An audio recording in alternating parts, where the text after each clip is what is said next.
Good evening, ladies and gentlemen. My name is Alex. I'm a game developer, and today we're going to be talking about going back in time a little bit. Oh crap, that fell off my desk. We're going to go back in time a little bit, and we're going to talk about Welcome to the Game 1 here. Now, I'm going to talk about a complete guide on how to win Welcome to the Game 1. Now, there's a few things you need to remember. I'm going to structure this. I'm going to go over the characters first, and how to avoid each one and/or the audio cues for each one. I'm going to go over the sites, but I'm not going to go over all of them. I'm just going to go over basic tips for that. And I'm going to go over on how to get the secret endings in that. So, stay tuned, and you'll catch up on that. So, alright. First character, we've got the Kidnapper.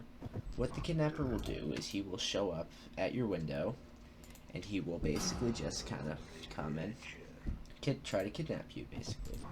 Now, the method in which he does that is, basically what happens is you kind of go around, he walks around your house, produces ambient cues, like walking or running, the huge. He will produce a lot of those. So, most of them, just completely disregard it. It's not important. Most of them, there's one very important audio cue you have to know, and that is looking for the location service bar in the corner of your screen. Now, once you do that, that means he's tracking your location, and you have roughly about 7 seconds at that point. I think it's 7 seconds after that, disappears. So if you want to finish your site, you have 7 seconds to do it, though I suggest you just don't and turn off your lights. What you do to counter him is you turn off your lights, and if your audio is on, you have to be dead quiet. You can't move your mouse at all, or he will find you. And nothing in the room can make audio, like the cell phone ringing, that can tip him off as well. That's how you deal with a kidnapper. Second off, second killer, you've got the Breather. Now, the Breather shows up to your front door, and he will just kind of basically he'll come and try and kill you. He has one audio cue, which is him leaving the van, or whatever he's traveling, which is a car door slamming. So, listen for that one. But after he does that, no more audio cues will come. He will call you throughout the day, but that's not really important until he stops calling, because that typically means he's nearby. Now, what you're supposed to do with him is you're supposed to look at the doorknob and press your right mouse button and just hold it till he goes away.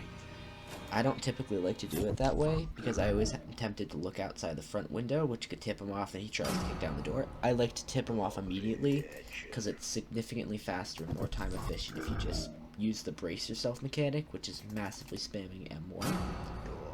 That's probably the fastest way you want to do that. If you're not good with mashing M1, then don't do it. But if you want time efficiency and if you're trying to speedrun it a little bit, just tip him off and mash M1. He will be done faster if you do that. Though there is a lot more risk in that one, just so you know.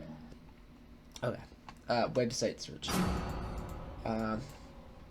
It's a lot of randomly generated stuff. Just so you know, so you'll never find the same stuff in the same place. But there's always 2 keys on the first website, 3 keys on the second website, 3 keys on the first website, 2 keys on the second website, 2 keys on the third website, and one of them will be randomly anywhere. There is always a key on the gatekeeper.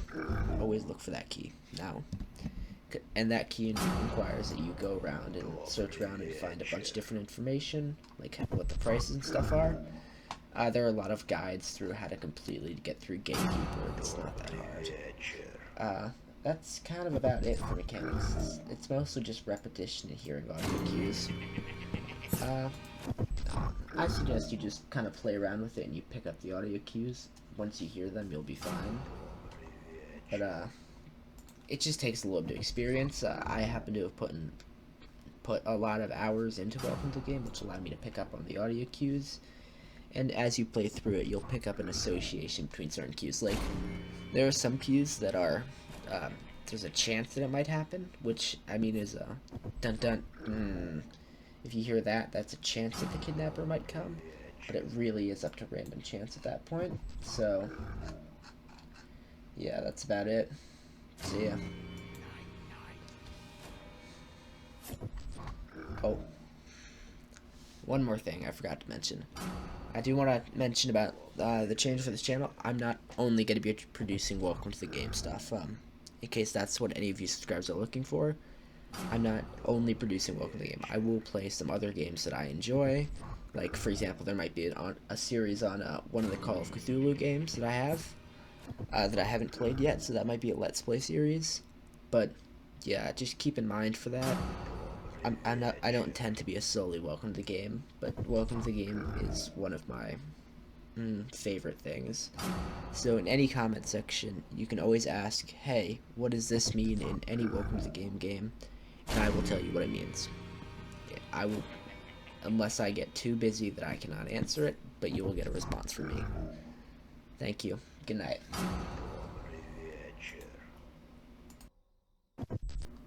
Hey guys, I just realized I forgot to record the secret endings, so here's my audio recordings for those as well. How to get the secret endings in Welcome to the Game. Now, there are 3 different endings in Welcome to the Game. First ending, you find the red room, you access it, you see the guy, I think his name's Dale or something. Yeah, that happens, that's the easy way.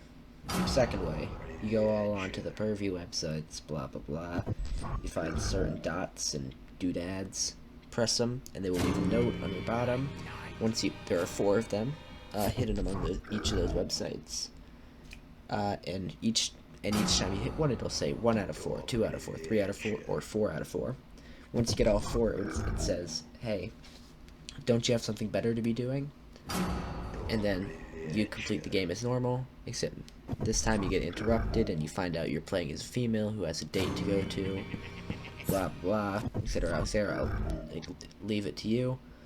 The third ending, stupidly complex. Can't really access it now unless you get the final link, but basically what would happen is you'd go onto Adam's website, you'd search the source code, you'd find an A and N link, you'd put it in, it would give you a location, you'd go to that location, there'd be a different code on there and a $50 Steam gift card, and then you put that code into your game, and then put that code into your game, you get the red room code, and then you what's it called? Crap.